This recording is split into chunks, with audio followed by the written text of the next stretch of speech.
Hey guys, Aaron from DeVos140 back again. Guess who's back? Back again. I mucked up already. I was going to start the video with that, but old intros die hard. I'm here with a deck profile because I do YouTube apparently still. Who knew, right? I should have a video uploaded about yesterday, I guess. I'm recording both on the same day, so it might not be yesterday. Thanking Team APS for still being here. And this is just a deck.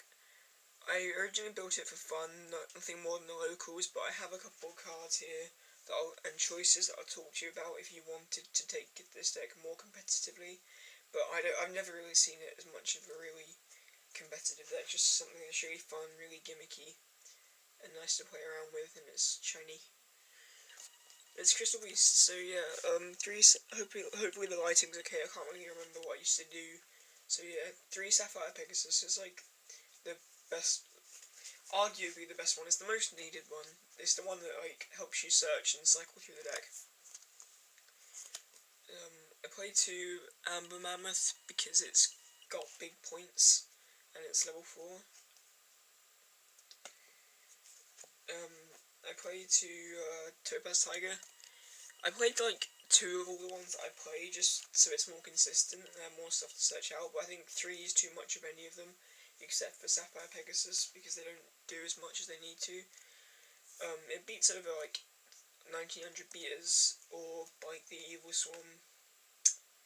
I've forgotten his name. I haven't played this game. The vanilla, and it beats over like Thunder King and stuff. So it's okay. I played 2 Amethyst Cat. This is the worst of the ones that's still playable in my opinion, but it's still playable, and I play it because it makes more rank 3 plays with Carbuncle and stuff. And I played 2 Carbuncle. This is arguably the best one, but you can't play more than 2 because it's such a dead draw. But you have to play more than 1 because you still need it in the deck for things like Beacon and stuff.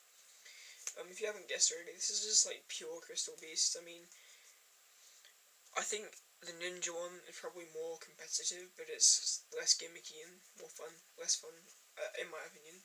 Like, it might be more fun, like, it might be the same amount of fun depending on your playstyle, but I just threw this together. I played 2 Summoner Monk because you run a lot of focus please, thank you. You run a lot of like duplicate spell cards, so it's nice to have something to ditch, and this is good for making plays with Pegasus and stuff. 1 Birdman, this is like the best card in the deck. It's just, the amount of plays you can make with this card is really strong, and it's a tuner as well, and a level 3, so it gives you a lot of extra deck options. The last card I play, Malefic Cyberend, this is just something gimmicky and really fun. I'll tell you what you can take out for it in a minute with some other cards, but it's just for fun. Onto the spells. Well, that's it for the monsters. It's enough, I think. Just like duplicate stuff so you can make access to your extra deck and speed the deck up a bit. Play 1 Crystal Abundance. It's really gimmicky, so that I thought I had to play it. You know, it's shiny, it's fun. It's just fun to sit on and like, if you get it off, it's hysterical. But if you wanted to make this deck more competitive and like take it something higher than the local, I would recommend taking these 2 cards out. Maybe for some, because I'm not playing them at the moment, maybe for some like Soul Charges or something, just to give the deck a lot of extra pace and like better late game if you're using up all your beasts. But yeah, as for now I play these, they're just fun, I like them, I like to have fun. On to the reason why I thought I'd pick this deck up again, just start playing it for fun. Now that there's new rules about each player can have a field spell, I was like, okay, so I play 3 Rainbow Ruins. I thought I'd build this variant of the deck because now there's less ways to destroy the field spell. I thought it would be more relevant words, English please. I'm playing 4 of them, so because I thought if I'm going to build the deck around it, I don't want to have it and fill the zones up a lot and stuff. That's the problem with this deck. I really think that holds it back. It's not an OTK deck, so you'd think it needs traps, and it does, but it can't really play traps because of how the Crystal Beast mechanics work. So yeah, that's just in my opinion. I play 3 Beacon because it gets Carbuncle and Pegasus from Pegasus apostrophe the deck, and makes it's like another Summoner Monk really, but you make plays. It just needs a bit more setup, I guess. I played Promise. It's really good in the late game with like Carbuncle if you have a lot of Crystal Beast in your spell and trap zone, and it's just like good for Exceeds and stuff because you can't really if you don't summon more than once per turn. I played the 1 Blessing. Blessing's pretty good. It helps recycle your Pegasus apostrophe. And Carbuncle that you've already used because Monster Reborn's not a thing anymore. It's really nice. It helps with the field spell as well.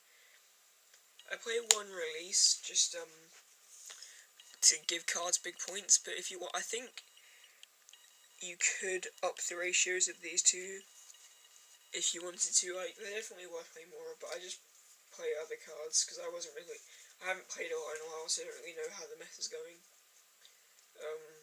I think the next card's still good. I don't really know. I'm just getting back into it now. But that doesn't mean I don't know what I'm talking about, okay? I swear. I'm good. I promise. I'm on the internet, right? I play 3 Patty Hopes, 37 cards. You want to get to your... This deck's kind of... It's not... It's like... I don't want to say it's like Dark World, but it's very combo orientated, like that sort of deck, so you want to get to your combo pieces. So having less cards in the deck is kind of important. And this deck's very... It's got pretty strong sustain if you don't get OTK'd, so the extra 1,000 points isn't really that relevant. I play 2 Lance, I don't know if back row is still a thing at the moment, so I just wanted to be safe. I like it. Sorry if I just hit the camera there. 2 Duality, I'm pretty sure it's at 3, but I don't like playing 3 Duality and 3 Patrick Obens. Upcycle wins if there's... Yu-Gi-Oh! Knowledge, please. I don't know if that's still funny. I hope it's still funny. Please love me. Yeah, I think it's okay. It gives you hand choice, which is nice, but the idea is that you're trying to make the deck faster. So you're wanting to special summon more, so I thought 3 was too much. I played 2 Typhoon just because it's quick play and it's Typhoon, no Heavy Storm, so it's good. That's another thing, there's no Heavy Storm. Oh, focus please, thank you.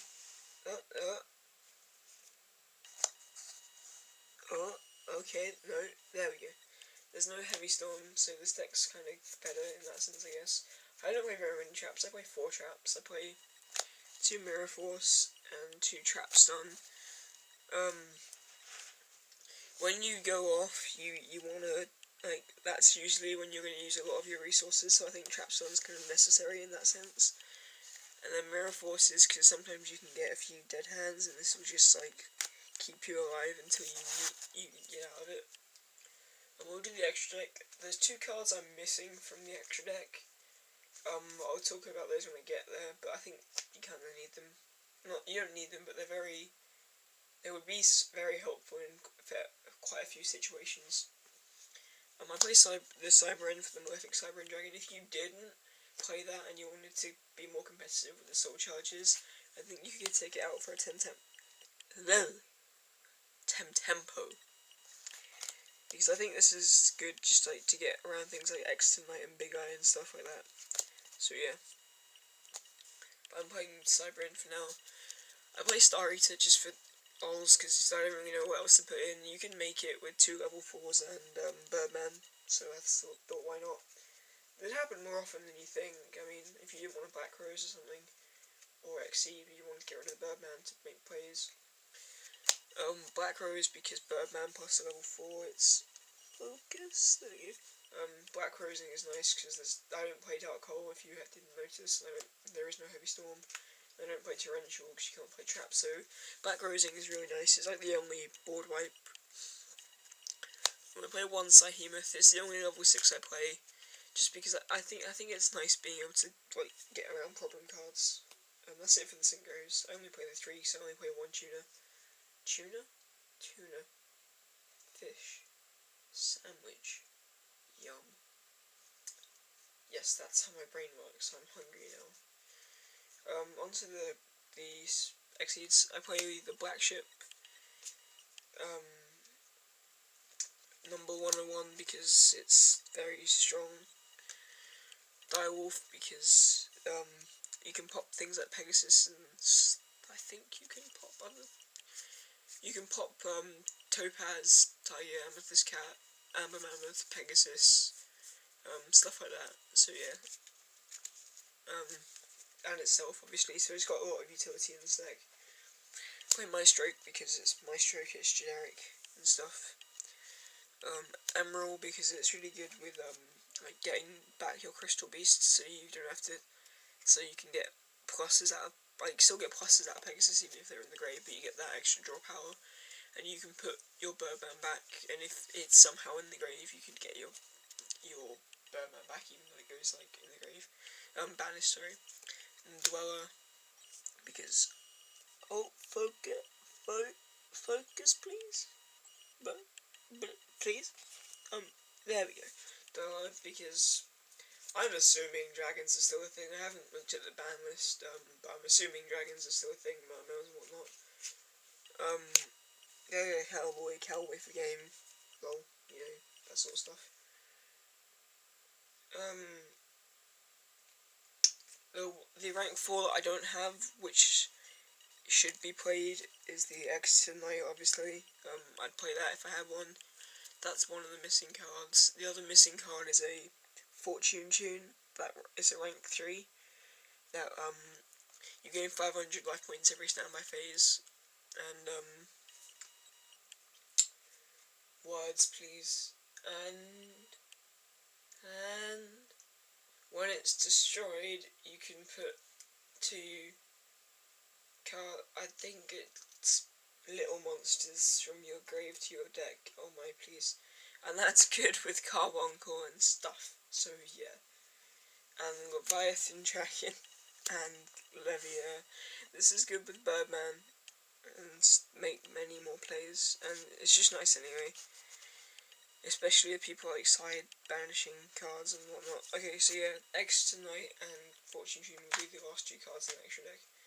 I still play Yu-Gi-Oh! Please believe me. I'm onto the side deck. I don't really know what's relevant, so I just chucked a bunch of cards in that I thought were good. Debunk because I thought it was good. That's the only reason for any card in here really. Divine Wrath, this is like my favourite side deck card for, it's like been that for a long time. I just think it's really good against, I've been doing that the whole time. I'm bad. Yeah, I just think it's really good against a lot of things. It's versatile, and that's why I put it in. Iron Wall, because I like my cards in my grave, so I can make plays. The third Typhoon. That's a lot of traps to be siding in Crystal Beast now that I think about it. Oh, you learn something new every day. Scarecrow and DD Crow, I can never decide whether I want to play 2 of one and none of the other, so I just play 1 of each because I'm special. And then double Maxi and double Veiler, I think they're just necessary to make the deck. Like, if you're against an OTK deck, you can like side them in, try not to get OTK'd. If you're gonna side Maxis in, I think you should side the Scarecrow in as well as the Veilers. Then Fire Ferret, side it again against the Evil Swarms, Fire Fist, just against the grindy decks that won't OTK you and you need to like keep up on advantage. So yeah, that's been the Crystal Beast deck profile, and I've been showcasing off my awesome knowledge of this game. So yeah, this has been Aaron from Awesome 40. I hope you liked the video. Bye guys.